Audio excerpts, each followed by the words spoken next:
Okay, I'm Terry McKenzie, so I'll be starting off with the first half of the presentation. So CFAS, an upstream solution. So we don't have any commercial interests at all. So the objectives of today are that we're going to start off by discussing the prevalence of falls among older adults. We'll be discussing the risk factors, and we'll be providing an overview of the Champlain Falls Assessment and Streamlined Treatment, or what we call the CFAS clinic. We'll be discussing our on-site model along with our mobile. We'll also discuss our recent community presentations and the next steps. So we all know that falls are not part of a normal aging. There is a myth that as one ages, it's to be expected that you fall, and that's not the case. We do see that with increasing age, it is associated with an increased risk of falls and sustaining injuries due to falls. But this is not normal, and there's lots that can be done to prevent it. So when somebody, about 1/3 of people age 65 plus fall each year, and with these falls, 10 to 20% lead to significant injuries. And we've all seen and heard these cases. So there can be brain injuries where patients have subdural bleeds. We can have our hip fractures, and in some, it leads to death. Falls are the direct cause of 95% of all hip fractures, and sadly, 20% of these patients die within a year. As well of this population, over 1/3 are admitted to long-term care following a hospitalization after a fall due to the impact as a result of the injury and their loss of function. Falls are associated with an increased risk of chronic pain as a result of the injuries, a loss of independence as well. So this could be related to the injuries, or with some older adults, it's just that increased fear of falling that now limits their participation in different activities. As well, we see reduced mobility, deconditioning, and as a result, social isolation. So this is just a slide just highlighting the impact on our healthcare system. So it's some 2013 stats. At that time, there were 2,764 related hospitalizations across the Champlain LHIN at an estimated cost of over $17 million. The most recent stats for our emergency at TOH show that there were, so 2016-17 showed that there were 4,765 older adults who were seen in the 2 TOH EDs with falls. This is actually an increase by close to 200 from last year. So we're seeing it's just a growing population, and we're seeing growing numbers of patients presenting with falls. This is just a snapshot showing this is the Champlain LHIN data, showing fall-related emergency department visits among our seniors. So it's hard to see on the slide, but the Champlain LHIN is the different colors, sort of the turquoisey green, showing our ranking among the different LHINs. So the goal is to be at the top. That means that we've got the least as far as the falls-related emergency department visits. We used to be at the very bottom, so we are improving, but there definitely still is room for improvement. So when you're looking at falls and fall risks, they typically occur as a result of compounding factors, and that's the beauty within the CFAS clinic, is looking at all the different factors. So these factors combine and overwhelm an older person's ability to maintain or regain his or her balance. So we like to group these factors into 4 groups. So when you're looking at the different groups of risk factors, first of all, when you look at behavioral factors, that could be as simple as going up on a ladder and putting up your Christmas lights and falling. So that definitely could be an example of a behavioral factor. Another example of a behavioral factor would be when you know that exercise can make a difference to help reduce the risk of falls, but you choose instead to be sedentary. So that's your choice. when you're looking at biological risk factors. So there's many. A good example is postural hypotension. So it can be caused by a number of different cases. It could be, disease, dehydration, medications, but that's an example of that. When we're looking at environmental factors, it could be where there's a house that's very, very cluttered. It could be a house that's not equipped properly to make it safe. For example, in bathing, where someone's having to climb into a tub, no safety bars, a slippery tub surface, and they're at risk for falls. There's many examples as well of socioeconomic factors. So that one that pops into my mind immediately, if someone doesn't have the financial means to buy nutritious foods, so where they become, our older adult becomes very malnourished and very, very weak. Another would be where they don't have the money to buy proper footwear. So once again, they're wearing very poor footwear, and it's putting the older adult at risk of falls. So fortunately, within the Champlain-Lynn, there's a huge, huge number of regional falls initiatives. So when you look, first of all, with the Champlain Regional Falls Prevention Strategy, there's a committee that meets on a monthly basis. It's co-chaired by Kelly Milne and Jeannie Bonnell with the former CCAC under the Champlain-Lynn. What this committee is it's a partnership of RGPO and the Champlain-Lynn and a large number of community partners. So we have representation from long-term care, from retirement homes, from a number of organizations, both acute care and within our community. City of Ottawa Public Health sits on this as well, so there's large representation. So there's a lot of different accomplishments that we've had with this strategy. For example, if you go on to the website, there's an algorithm that's available for all for fall screening in the community, assessment and intervention, and as well the widespread introduction of the Staying Independent checklist. So we'll talk more about that after. So that's where it's been, it was originally developed in California, but we've really jumped on board with this. It's available in acute care hospital settings, primary care. So it's very widely used within the region, and we're still encouraging it to be used even further. As well, when we got started with our planning with the CFAS, there were other clinics already in place as well. So the Mofor Falls Clinic, so that's been in place for a number of years. So there's a physician and a physiotherapist that works at this clinic. With this model, there's a lot of recommendations that they'll give to their patients, and a lot of recommendations will go back to the patient's primary care provider.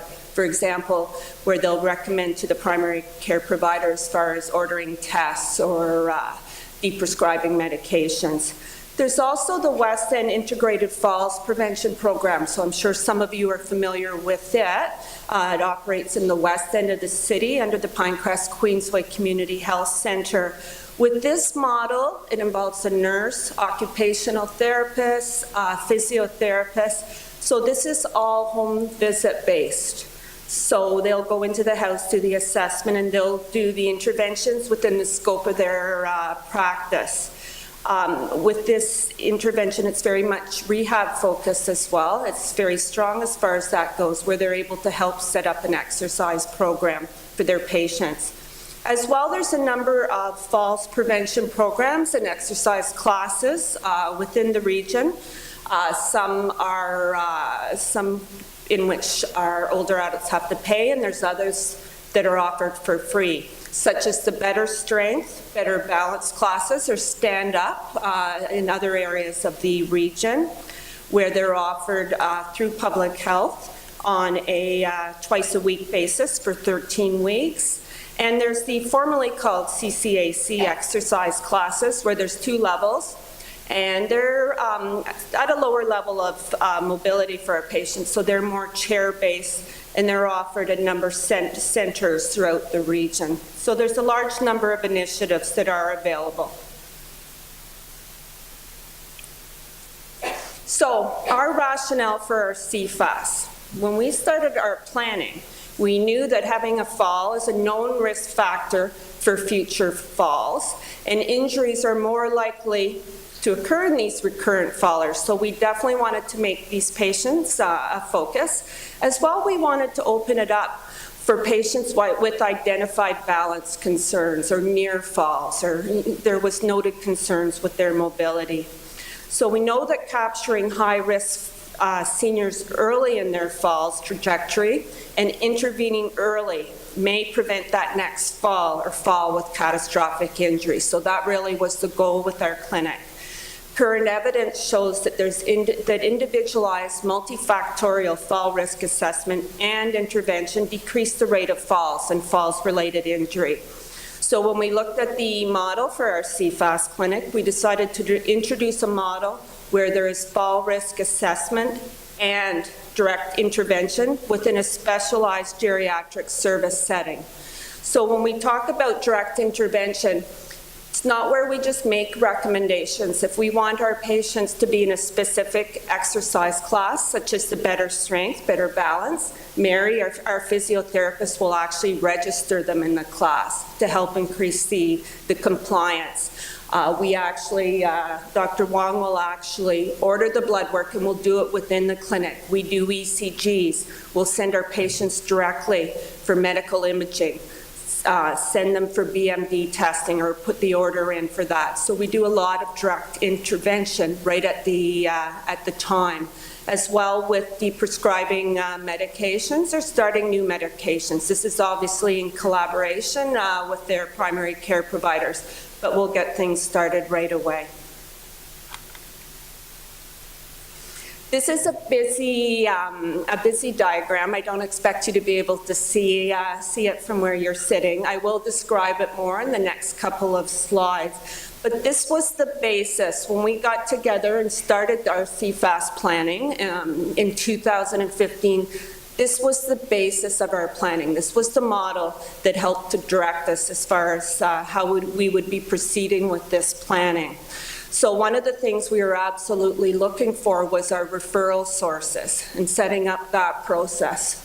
So at that time I was meeting with our GEM nurses, our outreach assessors, and talking about the most appropriate process for getting our patients to the CFAS clinic.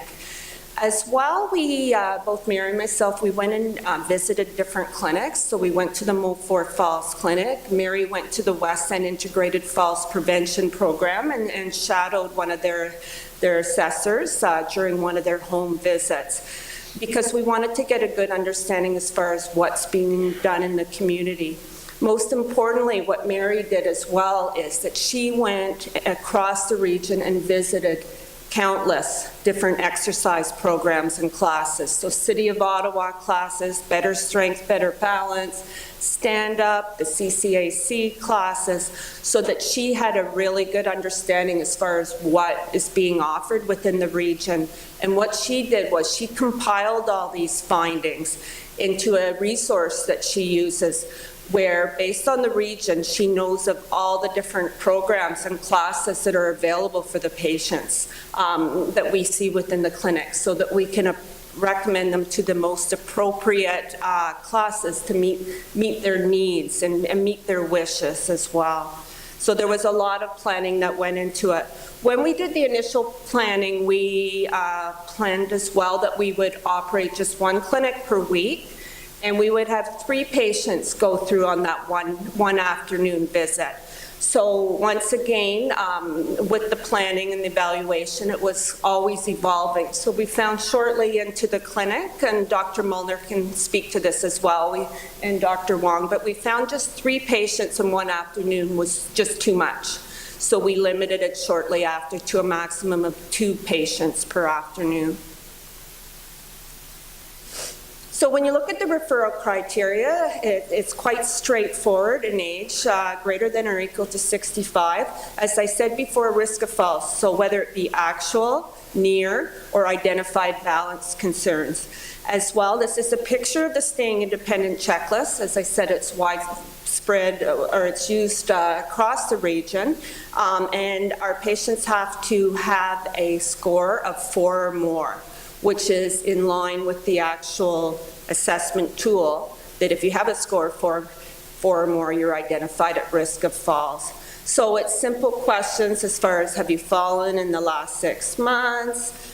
Do I need to push with my hands to stand up from a chair? Have I lost some feeling in my feet? So those are examples of some of the questions.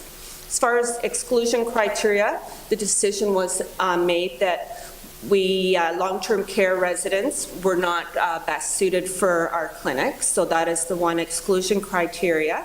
As far as cognition concerns, we have had patients come through the clinic with previously diagnosed cognitive concerns. The key is there that it's been previously diagnosed and being taken care of. Our focus during this visit, our patients come for a 3-hour visit, and our focus truly is to zoom in with regards to the falls. So if there's patients with undiagnosed cognitive concern that say their needs would be much better met within our regular day hospital programs. So this is just showing what the model is for the patients. So we started off with our on-site clinic at the Geriatric Medicine Ambulatory Service and Day Hospital here at TOH, where we created space, and the team that were operating there were very accommodating and supportive of this additional clinic activity. So we run on Monday and Thursday afternoons. We have 2 patients per clinic. And what our patients receive are 3 staggered assessments. So it's hard to see here, but I'll just put the little pointer. So patient 1 comes, they come at 11:30 in the morning. They'll see me for the first 45 minutes. Little transition where we'll pass patient, I'll bring our patient number 1 down to meet Mary. I have a handover discussion with Mary, and then she spends the next 45 minutes assessing our patient 1. Once again, a little handover, and then Dr. Wong spends the final 45 minutes assessing our patient. So typically our patients are here for 3 hours. When we speak to our patients and we get the evaluations back, they appreciate the fact that they are able to have all this assessment done within a single visit. So we have had very positive feedback as far as that goes. And what we're doing, the 3 of us, is a lot of detective work, identifying what our patients' individual risk of falls are. We also have Derek Dykes, our pharmacist, who's been very involved with the planning from the beginning, and he sits on our CFAS planning committee here at the TOH, and he's always available. So whether it be us running by medications or questions at the last minute, or while we're preparing for our patient's visit, as well, depending on the complexity of the patient. Sometimes our patients are scheduled to meet with Derek on a separate visit after the initial visit at the clinic. What will happen after this visit is Dr. Wong will write up a comprehensive report that's entered on OASIS, shared with primary care providers, and Mary will do telephone follow-ups with our patients 2 weeks and 2 months later to see if they have any questions at all with the recommendations that we've given, to see if they've encountered any roadblocks, and as well, during that time, we're evaluating their compliance with recommendations. So when we're looking at our fall risk assessment, as I said, it's a lot of detective work. We base it on the Champlain-Lynn, the regional planning, using the 3P approach. So when you're looking at the 3 Ps, you're looking at polypharmacy, you're looking at postural hypotension, and you're looking at the 3rd P of pain, which also goes along with gait, balance, mobility, and muscle strength. As well, during this assessment, we're looking beyond that at all fall risk factors. So we're assessing concerns with the patient's home safety, their footwear, bone health, at-risk behaviors, nutrition, peripheral neuropathy, mood, behavior, and vision. So I spoke about this previously, a couple slides ago, but as I said, it's a lot of interventions that are actually started within the clinic. So with pain medications or pain management, medications may actually be prescribed, or there's non-pharmacological management. Postural hypotension, there's a lot of education related to that. And it may be where we're de-prescribing or prescribing medications related to this. Pharmacological interventions. So you'll see, and Dr. Wong will speak of it, but we do give a lot of recommendations regarding changes of medications, and we've seen good compliance as far as follow through with the patients with these recommendations, which is really positive. Mary as well will recommend gait aids. She does a lot of adjustment of the heights of the gait aids. Every single patient that comes through receives an exercise recommendation based on their wishes. So we know when you look at the evidence, that is one of the top things in helping to reduce the risk of falls. So whether it be one of the better strength, better balance classes, if our patients would prefer a home program, we can arrange that as well, where they'll come back to meet with Mary for another visit and have that set up. But every single patient will go home with an exercise recommendation specific to balance and strengthening exercises. As I said before, we'll do blood work, so especially when we're looking at, when we have patients that we've discovered have neuropathy, we're looking at their B12 levels, at their hemoglobin A1C levels. We're doing ECGs, medical imaging, cardiac testing, and there's been a number of specialist referrals as well, especially to our neurology colleagues. As well, we'll arrange for home assessments, so we'll put in the referral for home OT assessments. We make a lot of footwear recommendations, bone health recommendations. As I said, there's a lot of BMD tests that are ordered. And in some cases where we have a patient and we determine or we realize how medically complex they are, where they have multiple needs or they have significant cognitive concerns that hadn't been detected before, that's where we'll link up with our day hospital and the patients will actually be transferred to our day hospital program, which does happen in some cases. In addition as well, with us giving further recommendations, we absolutely want our patients to follow up with their primary care provider. So as I said, exercise is key, and it's just determining the best fit for our patients. So it could be the better strength, better balance classes, the community exercise classes. So for example, the former CCAC, falling under the Champlain lens. So those classes that are offered at the retirement home on a drop-in basis. The better strength, better balance classes, for those of you who aren't familiar with them, they're offered at a number of community centers across the region.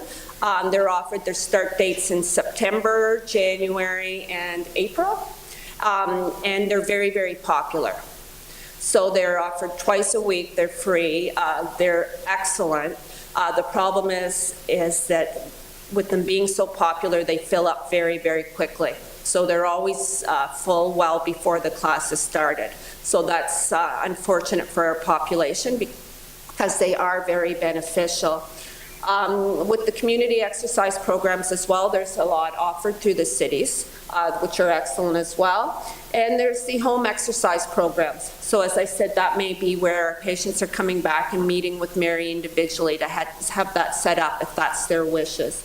As well, we've linked some of our patients with the West End Integrated Falls Prevention Program. So these are patients that are in the right catchment area, who are interested in having a number of visits from the West End team. So we've partnered with this team as well in some cases. And we've put in, I think, a couple of referrals as well through CCAC for home physiotherapist visits. Okay, hand it over. Okay, thanks for that, Taryn. So really the first part is to help the audience gain a greater understanding of why and how we do what we do. And if in case you didn't do the math, that means that we can only see maximum of 4 patients referred to us in a week. And this is mainly related to the capacity we have in our clinic in terms of human resources as well as clinic space and time. And it's not just me who is the geriatrician that attends at the clinic at the Ottawa Hospital, but also Dr. Frank Monar and Dr. Lara Khoury, who, we really work closely with our advanced practice nurse and physiotherapist. So that doesn't quite match, the need out there, right?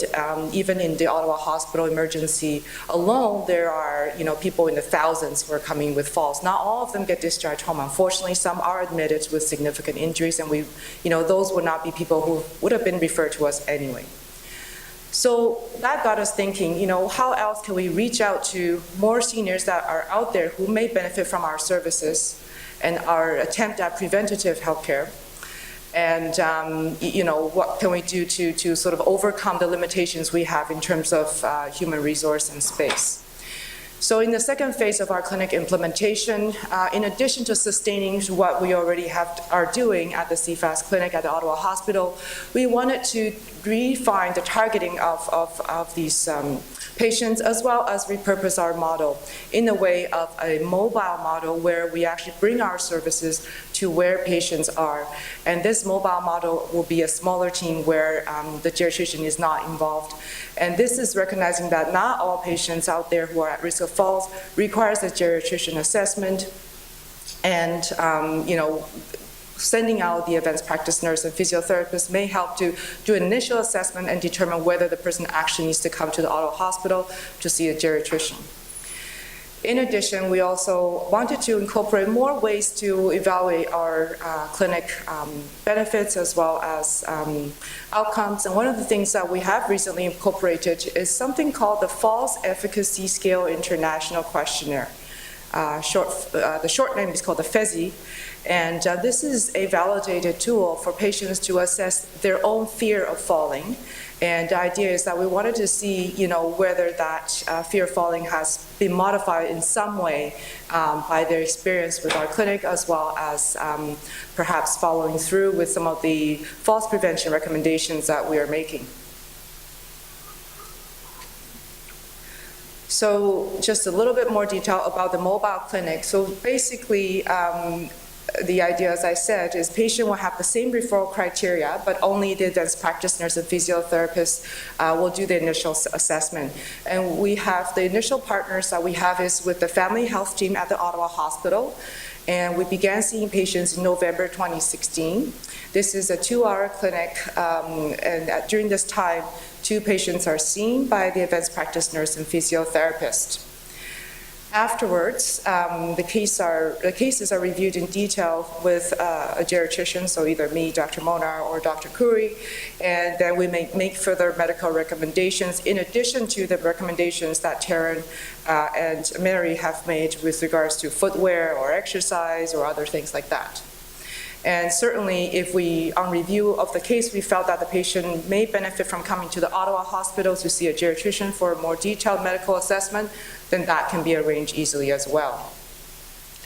In terms of the evaluation process for this mobile clinic, we also give patient experience surveys at the end of the encounter, as well as telephone follow-up at 2 weeks and 8 weeks.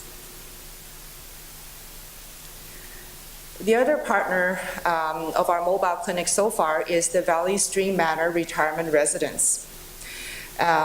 Once again, this is using the same patient referral criteria and clinic evaluation process. And the reason we chose Valley Stream is because it has in-house CCAC exercise classes that are focused on fall prevention. So we thought, that would be a good place to, when we make exercise recommendations, that would be fairly easy to implement in-house at that retirement residence. And also their director of wellness and the physician who attends at the residence, both are very excited about this opportunity to partner with us in order to help better look after their residents. So the assessments are done right in the residents' own room, so we can actually see a lot more in terms of their environmental fall risks, with our own 2 eyes. So that's quite interesting. So here, so those are initial partnerships, and really, if we have more human resources and time, once again, we really would like to be able to reach out to more, primary care settings and more retirement homes, if that's possible in the future. But I want to now present some of the findings in terms of clinic evaluation for the last fiscal year. So the data that I'm about to present is gathered between April 2016 to the end of February 2017. And so it's really 11 months out of the whole fiscal year, and it does not include March 2017. So as of end of February 2017, starting with April 2016, we saw 87 patients. But if we include the March data, we actually saw 101 patients. The average age of the CFAS patient was 81 years of age, and just a bit over 71% were female. And they scored on average 8.1 out of 14 on the staying independent checklist. So they're quite a bit higher than the score of over 4 out of 14 to denote that they may be at increased risk of falls. This graph shows a summary of where these patients have been referred in the community. Roughly 1/3, as you can see in this blue color, is from the geriatric emergency management team at the Ottawa Hospital. So these are patients who have come into the emergency because they have fallen and they are not admitted to hospital, possibly discharged home or discharged to where they normally live. But before they were discharged, they were referred to the geriatric emergency management program for evaluation and then referred to us. So just under a third, 29% is from the geriatric emergency management team at the Queensway Carleton. And in fact, if we include the March data, it actually brings the 29% up to 33%. So, we get quite a large volume of referral from the Queensway Carleton Emergency Department as well. 21% is from the geriatric assessment outreach team, 8% from the family health team, and 7% in this blue color. I don't know what kind of blue it is, but it's from the retirement home, and 3% from other sources. So this is just a rough breakdown of our clinic volume. So out of the 87 patients, we saw in those 11 months, 74 we saw them at the Civic campus, 7 we saw in the family health team. And keep in mind that this partnership, we started seeing patients in November 2016. And then 6 we saw in the retirement home itself, so in Valley Stream. And this, keep in mind that we just began that in January of 2017. So this is January, February of 2017.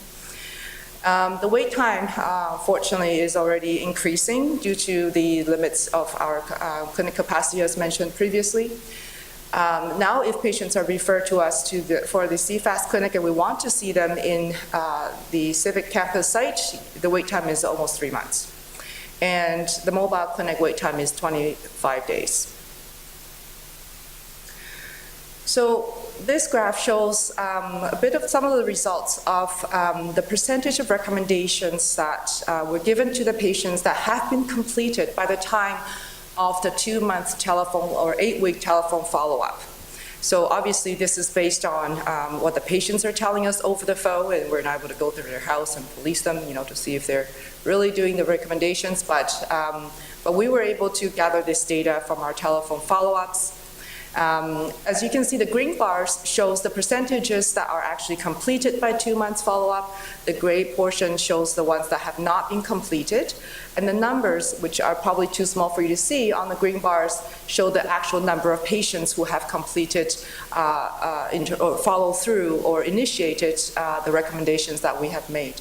So as you can see, generally, there are quite a few recommendations that have reasonably good compliance, up 70% or more, or even some over 80 or 90%, but some have fairly low adherence or initiation.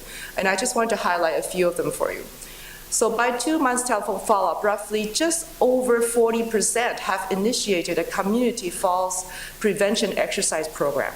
And this is not because these people don't want to start a falls prevention exercise program. It's because they're still on the wait list 2 months after seeing us, okay? So that can be quite frustrating for these patients who typically are fairly motivated to improve and to become active. Just under 40% just under 40% of patients follow through with our vision recommendations in terms of seeing their eye doctor because they haven't done so for many, many years and they're having visual issues, etc. A little bit over 30% have followed through with our referral for home occupational therapy assessment, for home environmental safety assessment. And once again, being on the wait list for these assessments is one of the significant contributing factors. One of the other ones that have lower adherence rate is the bone mineral density testing. Just under 50% have gone through it by the time that we do the telephone follow-up, and wait list for these tests once again plays a role. And sometimes the patients come to us and they can't recall when they last had their bone density, and then when we order it again, they actually, in fact, may not qualify for it, but because they actually did recently have a bone density test within the last 2 to 3 years that their family physician had already referred them to, and that were done. So sometimes people didn't have it done because they were not eligible to have one so soon. But oftentimes it was not done because people are still waiting for their appointments. And only 20% of the people whom we recommended to get a personal alarm system with a fall detection type of benefit actually follow through with this recommendation. Sometimes it's a matter of cost, saying that, because they have to pay for this service, they don't really want to do it. Sometimes it's because, people don't really see the need, or they rather use their cellular phones because they do take their cell phones everywhere with them. So this slide summarizes the recommendations that are most likely to be implemented by patients 2 months after clinic visit. As you can see, the top ones are postural hypotension, which is usually when we make recommendations about, behavioral changes related to postural hypotension. Use of compression stockings, medical imaging, that's not related to bone density scan, because these are typically organized by the geriatricians directly at the Ottawa Hospital Civic Campus. Medication adjustments, once again, as Taryn has described, we usually initiate those adjustments, so the compliance rate is much higher. Oftentimes they have already seen their family physician for a follow-up to review our recommendations after seeing us. They have started home exercise program, up to 87% of those who we gave a home exercise program. So, these are most of the time, people we're seeing in these clinics are fairly motivated in terms of doing exercises or doing whatever it takes to decrease their fall risk. And it is unfortunate that those that, opt for a home exercise program get to started fairly soon, because we can, see them and give them a personalized program. But those that are left to wait for community programs are having to wait many months. And one of the other recommendations that are most likely to be implemented is behavioral changes. So sometimes we make recommendations about not to do certain risky behaviors, or limit alcohol intake or things like that. Behavioral lifestyle changes. As far as we can tell, people are recording fairly high uptake of these recommendations. Just a bit more detail about medication recommendations. So this also the same thing. The green bar shows the percentage of people who did comply with our recommendations. The gray bar is the people who have not complied with our recommendations. And we may decide to start new medications. So usually this is the adherence rate is about just over 80%. And these are things like vitamin D supplement, calcium supplement for bone health, B12 supplement if the person has B12 deficiency and neuropathy on exam. Recommendation for pain medications such as Tylenol, or other non-narcotic medications for pain, so that people can actually be more comfortable and be more active. In terms of stopping medications, around 70% have followed through with the recommendations, and some examples include medications that they may not need anymore, such as certain antidepressants, narcotic pain medications, or non-steroidal anti-inflammatory pain medications that actually has increased risk of side effects in seniors. About just under 90% of patients have complied on the telephone follow-up in terms of with our adjustments, recommendations for adjustments of current medications. And these typically, a few examples involve tapering of medications like benzodiazepines, adjustments in blood pressure medications, etc.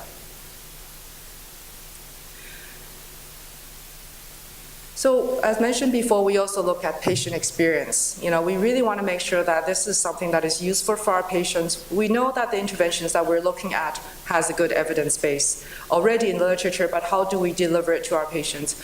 And what do they think of it? Because, if you think about it, for a person to come to our clinic for 3 hours, that's extremely overwhelming, for anyone. But surprisingly, we've had excellent feedback, okay? So this blue color means things are rated in excellent, purple means very good, green means good, and this brick red color means fair. So 100% of patients that have returned anonymous survey to us felt that they're quite willing to recommend our services to their family and friends. The overall rating of care that they received, over 90% rated us as excellent, and just under 90% rated us as very good. And you can see the other ones are, someone told me about services that I need, someone helped me understand my health problems, I felt safe to talk my feelings and concerns, etc. And the last point I wanted to mention, I was included in making decisions about my care.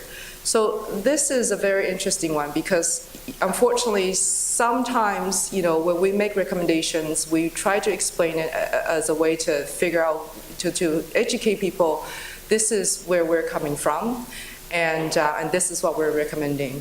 But perhaps sometimes people feel like, oh, you're saying I have to do this, but I may not want to, which is totally fair because people are allowed to live the life that they want to live, but we can only recommend based on, the evidence we have in the literature and what we feel will be helpful. So 60% of people actually felt that their risk of falling had decreased since attending the falls clinic.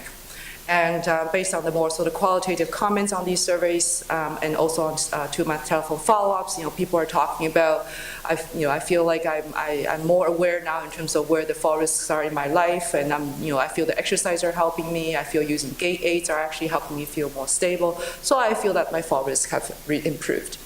And we like this quote that I've included here because this person was quite appreciative of our assistance and actually said that this clinic should be renamed Geriatric Living Program as it is so much more than falls. I wish I had attended it years ago. I think I may be in better shape now if I had. It was the best medical experience I have had in years. This is their words, not ours. But we like it because we feel like the work that we put into and our belief in the importance of falls prevention, we feel that there are people that are out there in the community who are also starting to be more aware in terms of how falls can become quite detrimental to their own health. So that's really nice to see.